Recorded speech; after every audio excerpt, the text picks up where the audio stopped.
ಯಾವಾಗೋ ಪಕ್ಕ ಸತ್ತೋದಲ್ಲ ಸರ್, ಹಾಸ್ಟೆಲಲ್ಲೇ ಸರಿ ಬೇರೆ ಮಗಳು ನಾನು ಒಬ್ಬಳೇ ಟ್ರಾವೆಲ್ ಮಾಡ್ಕೊಂಡು ಹೋಗ್ತಿದ್ದೆ ಸರ್. ಅಪ್ಪ ಅಮ್ಮ ಕೂಡ ಬರ್ತಿರ್ಲಿಲ್ಲ ಸರ್, ಅವ್ರ ಕಷ್ಟ ಕೊಡಬಾರ್ದು.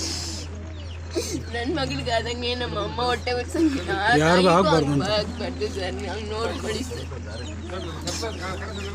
ನಮ್ಮ ಕಡೆ ಒಂದು ಬಿಟ್ಟು ಅವ್ರಿಗೆ ಸ್ವಲ್ಪ ಇಲ್ಲಿ ಗೋಮಾಲ ಜಾಸ್ತಿ, 1-2 ಎಕರೆ ಜಮೀನು ವ್ಯವಸ್ಥೆ ಮಾಡಿ 4 ಎಕರೆ ಜಮೀನವರೆಗೂ ಅವ್ರಿಗೆ ಏರ್ಪಾటు ಮಾಡ್ಕೊಳ್ಳೋದು. ಜಿಲ್ಲಾಡಳಿತ ನಂಬಿಕೆ ಇಟ್ಟೆ ಇವತ್ತು ನಾವು ಜಿಲ್ಲಾಡಳಿತ ನಮಗೆ ಸಹಕರಿಸುತ್ತೆ ಅನ್ನೋ ಒಂದು ನಂಬಿಕೆ ಮೇಲೇ ಇವತ್ತು ಸ್ವಲ್ಪ ನಿಮ್ಮ ಮೇಲೆ ನಂಬಿಕೆ ಇಟ್ಟು ನಾವು ಇದು ಮಾಡಿದ್ದೀವಿ. ದಯವಿಟ್ಟು ಆ ಕುಟುಂಬಕ್ಕೆ, ಪ್ರತಿಯೊಂದು ಕುಟುಂಬಕ್ಕೂ ಅಷ್ಟೇ ಸರ್, 4 ಎಕರೆ ಜಮೀನು ಮುಟ್ಕೊಂಡ್ರೆ ಅಕ್ಕ ನಂಗೆ ನೋವಾಗುತ್ತೆ ಅಕ್ಕ, ಸ್ಕೇಲಲ್ಲಿ ಹೊಡೆದಿದ್ದಾರೆ ಅಕ್ಕ,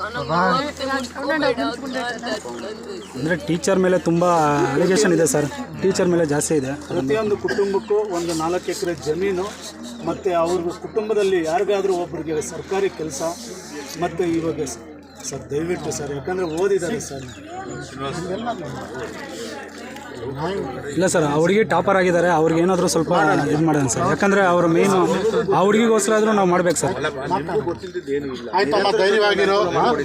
ತಂದೆ ತಾಯಿಗಳ ಬಗ್ಗೆ ತುಂಬ ಕಾಳಜಿ ಇದೆ ನಿಮಗೆ. ಸರ್ ಕರೆಂಟ್ ವ್ಯವಸ್ಥೆ ಮತ್ತು